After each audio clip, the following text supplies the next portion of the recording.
Salut tout le monde, c'est Jojol. Apple vient enfin d'officialiser son futur iOS 14. Et je vous propose tout simplement de vous résumer rapidement toutes les grosses fonctionnalités qui ont été présentées. Je vous rassure, il y aura beaucoup plus de fonctionnalités que ce que je vais présenter dans cette vidéo. Je ferai prochainement une autre vidéo qui cette fois-ci va regrouper toutes les nouveautés. Donc pour ne pas la rater, si c'est toujours pas fait, je vous invite fortement à vous abonner à la chaîne YouTube et d'appuyer sur le bouton cloche. Alors pour ceux qui vont me demander comment on fait pour l'installer, là actuellement c'est en version bêta. Je vous déconseille de l'installer quand elle sera en version publique parce que justement il peut y avoir pas mal de bugs et ça serait un petit peu dommage de devoir restaurer et perdre du temps là-dessus. Je vous conseille d'attendre tout simplement la version finalisée qui arrivera courant septembre lors de la sortie des futurs iPhones. Pour moi, la plus grosse nouveauté, c'est quelque chose qu'on attendait depuis plusieurs années, c'est enfin l'apparition des widgets sur le Springboard. Ça va être enfin quelque chose de possible. Tu pourras tout simplement remplacer certaines icônes par des widgets. À première vue, ça a l'air de fonctionner avec pas mal d'applications installées de base dessus, comme horloge, plan, bourse, météo, Apple TV, agenda, etc., etc.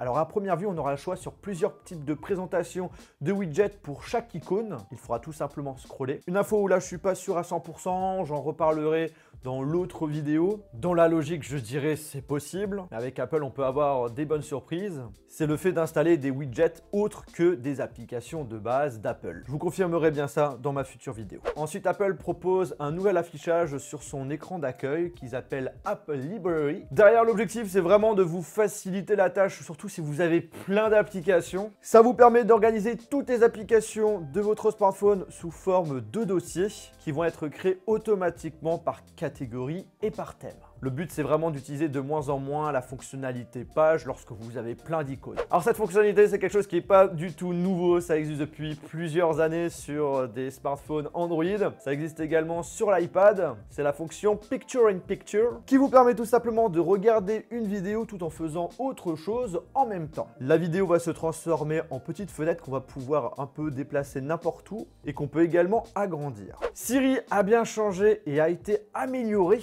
Son apparition a été complètement revue. Quand on va l'activer, il ne va pas cacher ce qu'on était en train de faire alors qu'avant c'était le cas. Il est beaucoup plus discret. Il apparaîtra tout simplement avec sa forme de logo et également quelques petits effets. Et les réponses peuvent se faire sous forme de notification. Ils ont présenté une nouvelle app. Bon, à voir sur le terrain ce que ça vaut par rapport à Google Translate, mais c'est une application qui s'appelle Translate qui permet vraiment de faire les mêmes choses que Google Translate, c'est-à-dire de faire de la traduction. Et ça fait plaisir, c'est compatible français. Tout serait intégré directement sur le téléphone, pas besoin de passer sur Internet. Et il propose une fonctionnalité qui permet tout simplement de faire des conversations plus faciles, notamment avec des étrangers. L'application Message a le droit à ces modifications avec notamment la possibilité d'épingler ces messages. Donc si vous voulez mettre un message important en tête de liste, vous pouvez le faire. Les Memoji proposent différents styles encore plus et surtout quelques objets, notamment des masques.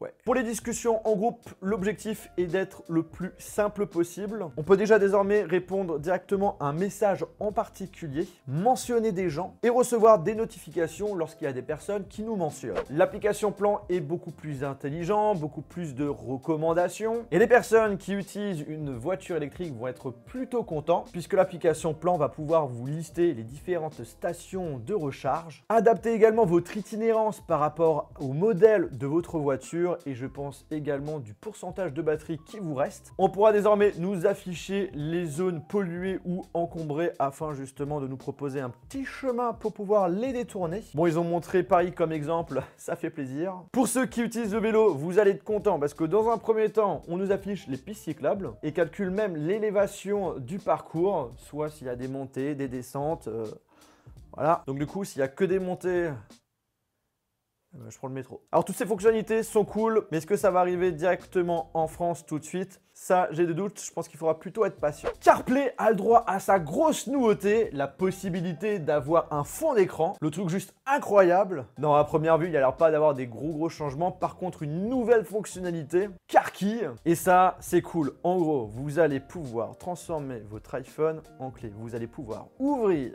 votre voiture directement avec votre téléphone, ainsi que démarrer la voiture. Alors au début ça va fonctionner avec le NFC, il faudra tout simplement prendre l'iPhone et le positionner tout simplement à côté de la voiture, à côté de la porte. Mais courant 2021, grâce à la puce U1, tu pourras tout simplement rentrer dans ta voiture en ayant ton iPhone directement dans la poche. Bien entendu, il faudra une voiture compatible. Si tu as une Corsa de 2001, c'est sûr que ça va pas marcher. Le premier modèle compatible viendrait de chez BMW. Et on finit avec une nouvelle fonctionnalité qu'on a sur l'application App Store qui s'appelle AppClip, qui permet de lancer une application réduite mais sans l'avoir téléchargée. Alors ça pourra s'activer par différents moyens, par un simple QR code, par du NFC. Ça va surtout être utile pour certains services dans des magasins ou par exemple voilà, j'ai envie de prendre une trottinette en libre service, j'ai petit QR code, j'ai pas l'application, pas besoin à première vue de la télécharger et je peux utiliser la trottinette tout de suite. Bon, je vous avoue que c'est un des trucs qui m'intrigue le plus, je vous en parlerai plus en détail dans ma future vidéo. Voilà en gros toutes les nouveautés importantes à connaître sur ce futur iOS 14. Bien entendu, encore une fois, il y aura plein de nouveautés encore en plus. Ça, j'en parlerai dans une autre vidéo. Celle-ci, elle est vraiment pour les personnes qui veulent avoir des informations hyper rapidement. En tout cas, il y a quelque chose qui m'intéresse beaucoup, c'est votre avis. Qu'est-ce que vous en pensez à première vue de ces nouveautés sur iOS 14? Mettez-moi un petit commentaire. Pour ma part, je trouve que c'est des fonctionnalités assez utiles et pratiques. Après, oui, il y a certaines choses qui existaient déjà sur Android. Bon, là, maintenant, on l'a sur un iPhone. Bref, les amis, j'espère vraiment que cette vidéo vous a plu. Si c'est le cas, je vous invite à lâcher un gros pouce bleu. Et sur ce, on se retrouve dans une prochaine vidéo. Maintenant, il faut que je mange. Allez, salut! Ah non, enfin, il faut plutôt faire le montage et après, je vais manger.